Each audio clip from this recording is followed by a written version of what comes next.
ఏంటి ఎందుకు నన్ను ఆపుతున్నావు? నేను అడిగిన ప్రశ్నకి నువ్వు సమాధానం చెప్పలేదు. ఏం సమాధానం చెప్పాలి? అదే మీ అత్త మామల్ని నా మీద గొడవకి ఎందుకు పంపించావని అడుగుతున్నాను. ఇందాక ఇదే ప్రశ్న అడిగితే నేను ఆఫీస్లో పర్సనల్ విషయాలు మాట్లాడను అన్నావు కదా, మరి ఇప్పుడు ఆఫీస్ నుంచి బయటకు వచ్చావు కదా, సో ఇప్పుడు సమాధానం చెప్పు.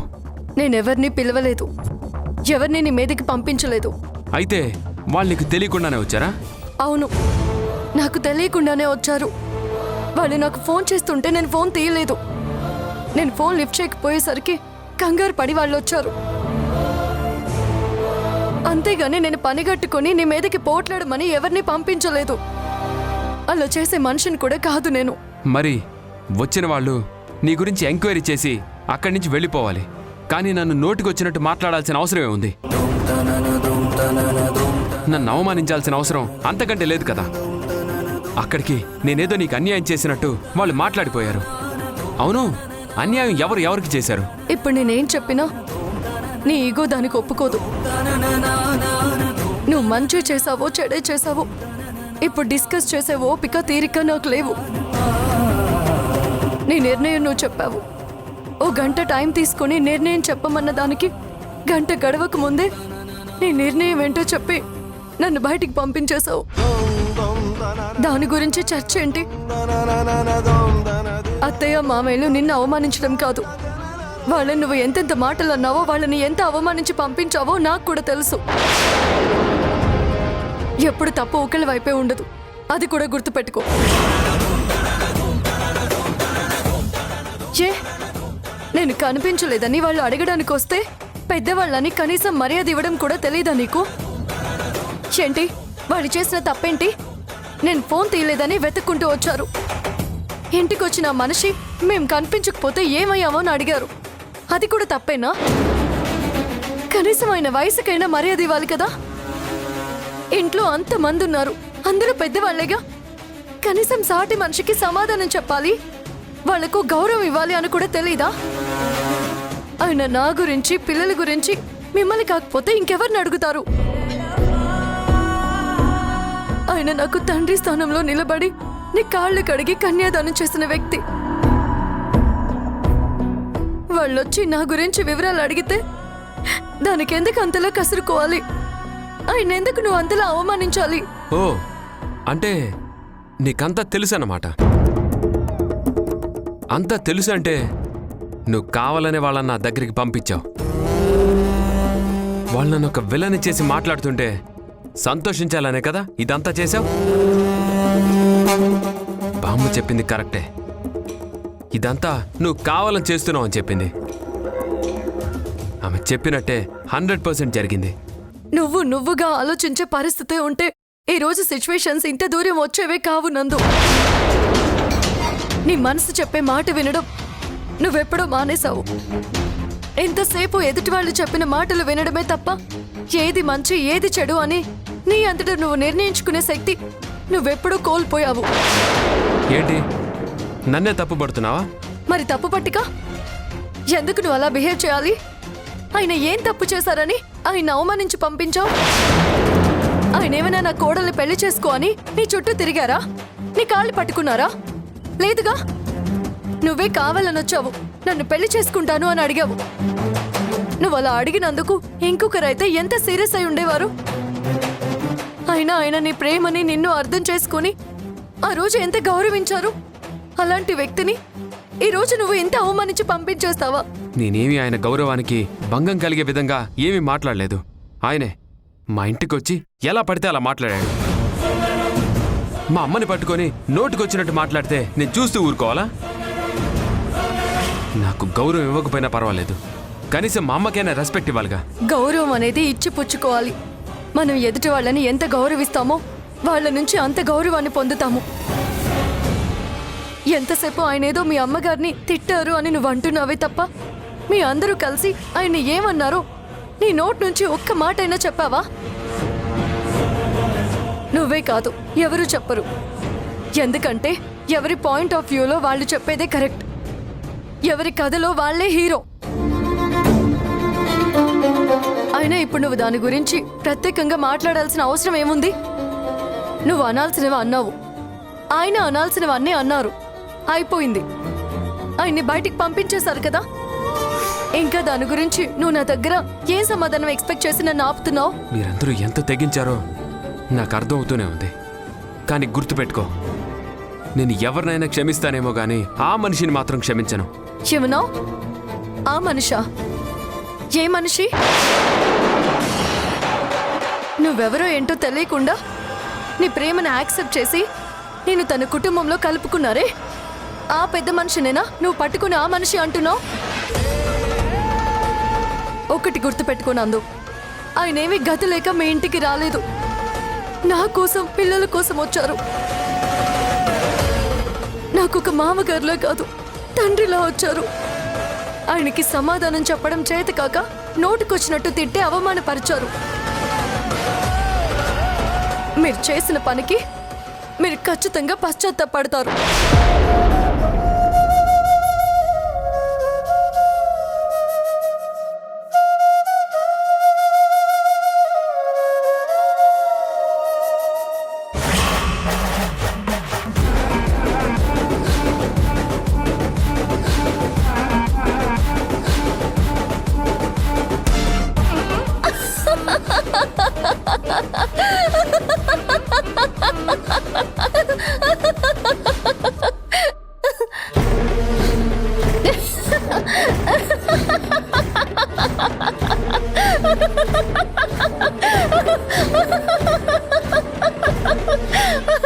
ఏమైంది మేడం?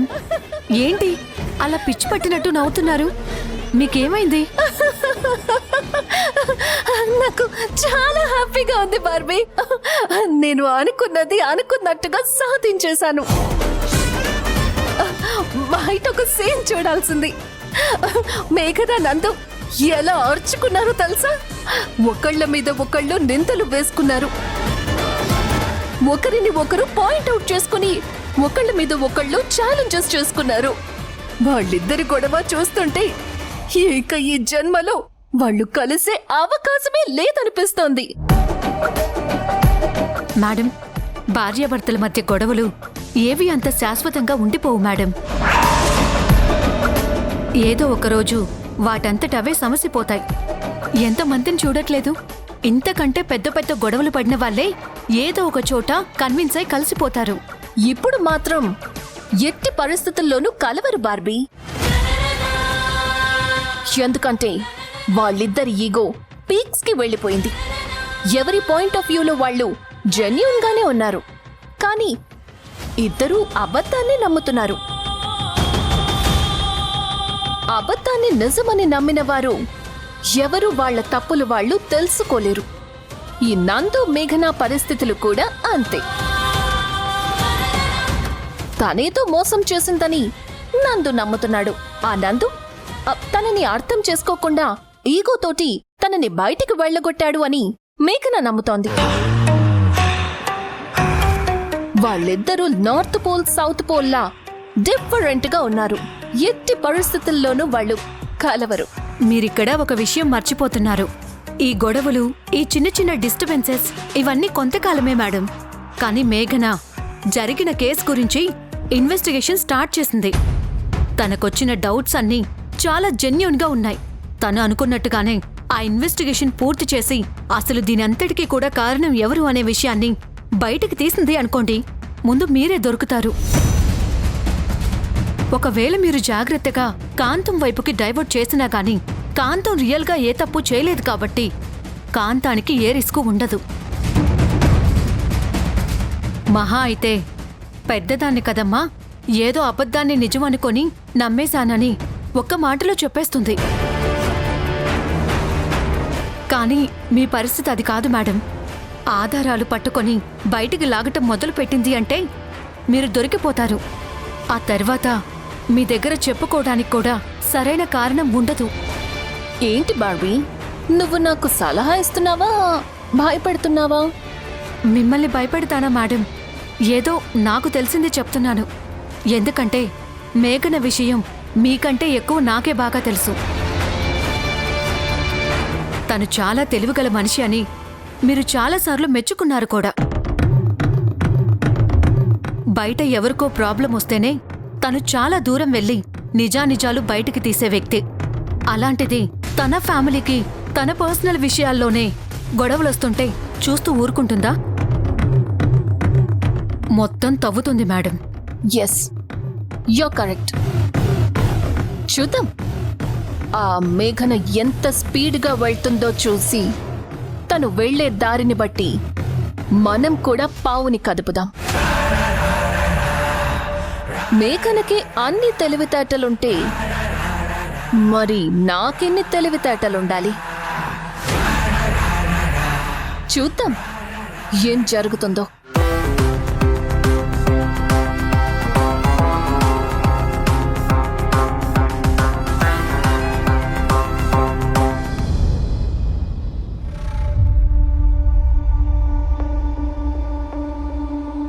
ఎందుకు పిల్లల చేత నాకు కాల్ చేస్తున్నావు?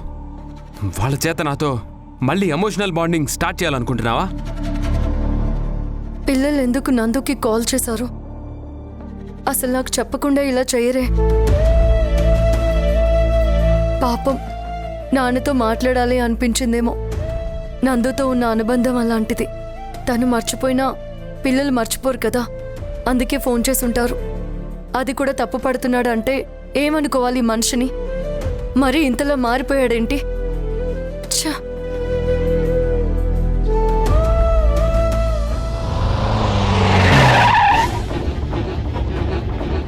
ఏయ్, కొంచెం చూసుకుని రావచ్చు కదా, ఎందుకంత స్పీడ్ టర్నింగ్ లో?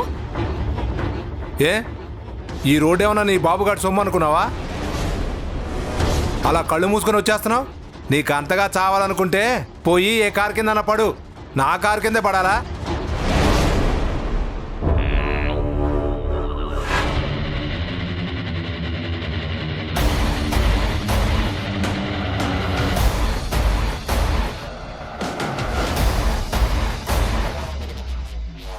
నిన్ను నమ్మినందుకు నా మొహాన ఈ చెల్లం చెక్కు పడేసి తప్పించుకోవాలని చూస్తావా? ఇదిగో నీ చెక్కు నువ్వే ఉంచుకో.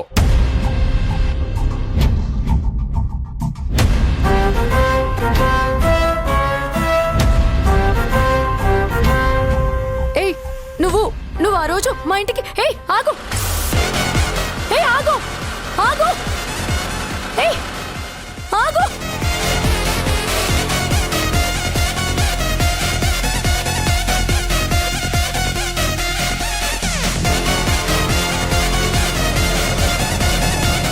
ఆటో ఆటో ఆటో ఆపు, ఆటో ఆపండి. ఆ కార్ని ఫాలో చేయండి ఫాస్ట్గా.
అమ్మా, కార్ కనిపించట్లేదమ్మా. ఇదిగోండి.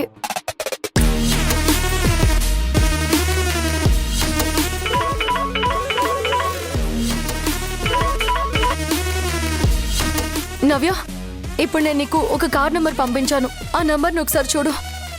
ఓకే, వచ్చింది. ఎవరిదా కారు? అదే నవ్య, ఆ రోజు ఇంటికొచ్చి నేనే నందుని ఒక హోటల్ నుంచి ఇంకో హోటల్కి మార్చడానికి డబ్బులు ఇచ్చాను అని అబద్ధం చెప్పి చెక్కిచ్చిపోయాడే, అతనే. ఆ డ్రైవర్దే. అవునా?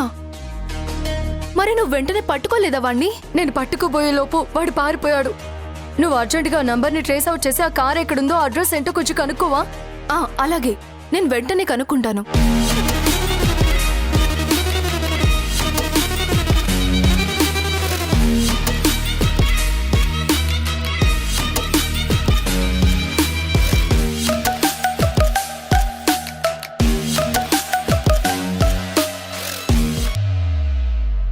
ఏంట్రా నువ్వు చెప్పేది? మేఘన మళ్ళీ ఆఫీస్లో జాయిన్ అయిందా? అసలు మళ్ళీ తనని ఆరోహి ఎలా చేర్చుకుంది? దాందే ఉందమ్మా, సీనియారిటీ ఉంది. తనేవి రిజైన్ చేయలేదు కదా, మళ్ళీ వచ్చి జాయిన్ అయ్యే హక్కు తనకుంది. ఆరోహి మాత్రం ఎందుకు కాదంటుంది? అయినా ఆరోహి తలుచుకుంటే మేఘనికి ఉద్యోగం లేకుండా చేయటం పెద్ద విషయమా?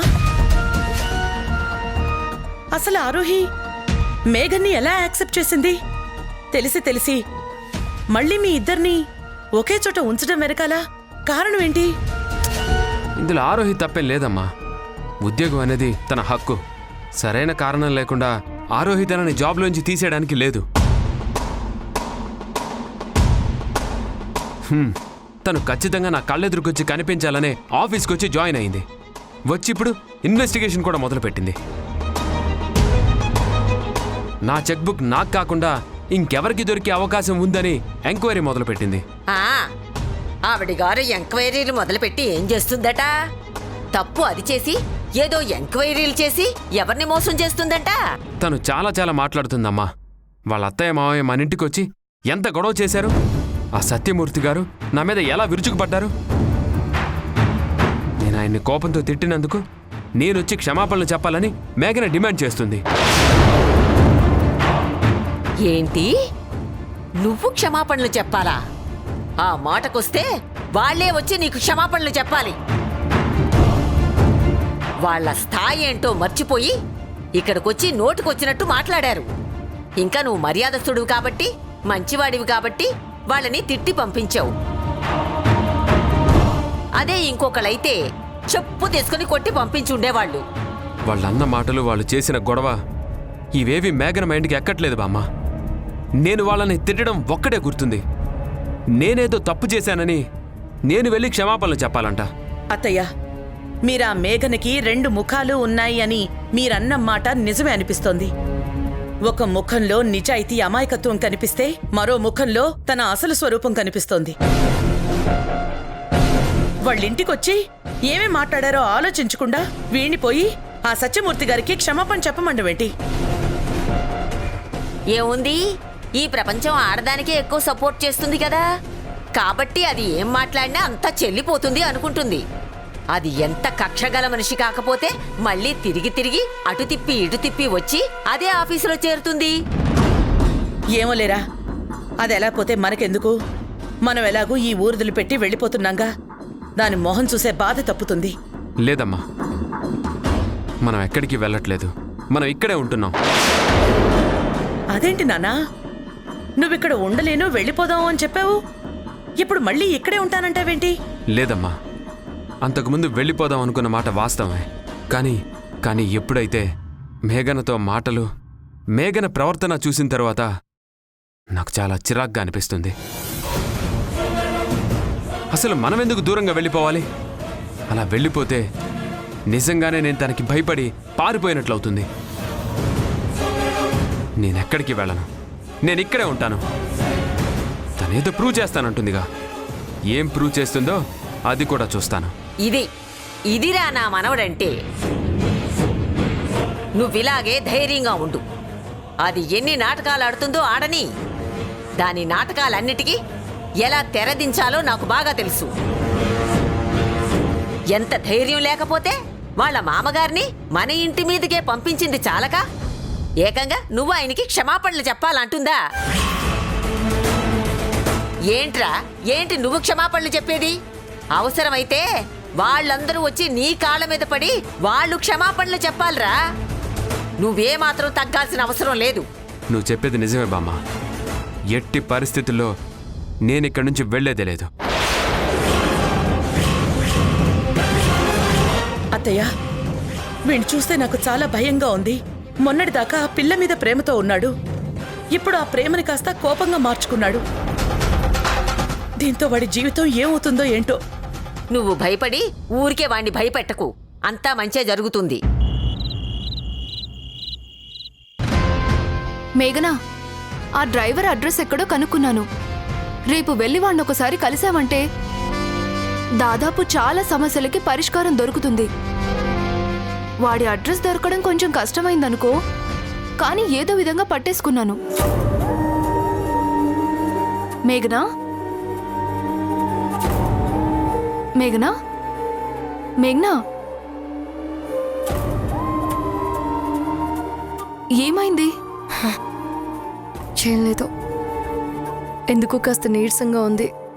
కళ్ళు తిరుగుతున్నట్టుగా అనిపిస్తుంది. అవునా, మరి చెప్పవే. ఉండు, వెళ్ళి నిమ్మకాయ నీళ్ళు తీసుకొస్తాను. నవ్య, ఇప్పుడేం వద్దు నవ్య. నువ్వుండు మేఘనా, కళ్ళు తిరుగుతున్నాయంటున్నావు. బీపీ డౌన్ అయినట్టుంది. కొంచెం నిమ్మకాయ నీళ్లు తాగితే సరిపోతుంది. ఉండి ఇప్పుడే వస్తాను.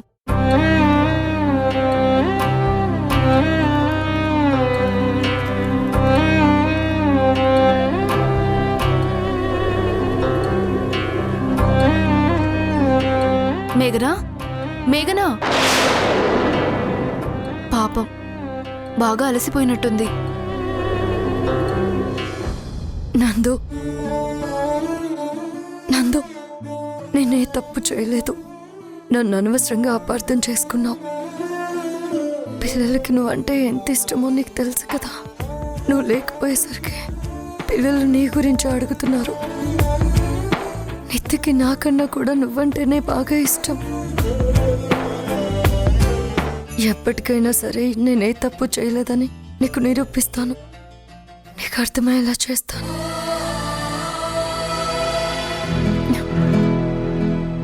మానసికంగా ఎంత కుంగిపోతున్నావు మేఘనా.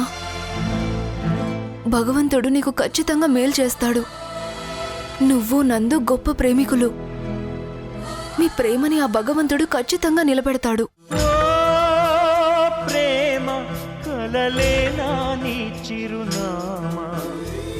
ఆ డ్రైవర్ ఎక్కడున్నాడో పట్టుకోవడానికి అతని అడ్రస్ పట్టుకుని వెళ్ళాను. దొరికాడా? లేదు, నేను వెళ్ళేసరికి ఇల్లు ఖాళీ చేసిపోయాడు. ఇదిగో అతని ఇంటి గోడల మీద ఇదిగో ఇలా రాసుంది. నీ ప్రతి మూమెంట్కి అతను మూవ్ అవుతున్నాడంటే నువ్వు ఆ అజ్ఞాత వ్యక్తికి చాలా దగ్గర అవుతున్నావని అర్థం. సో అతి త్వరలోనే నువ్వు ఆ అజ్ఞాత వ్యక్తి ఎవరో తెలుసుకొని పట్టుకోగలుగుతావు.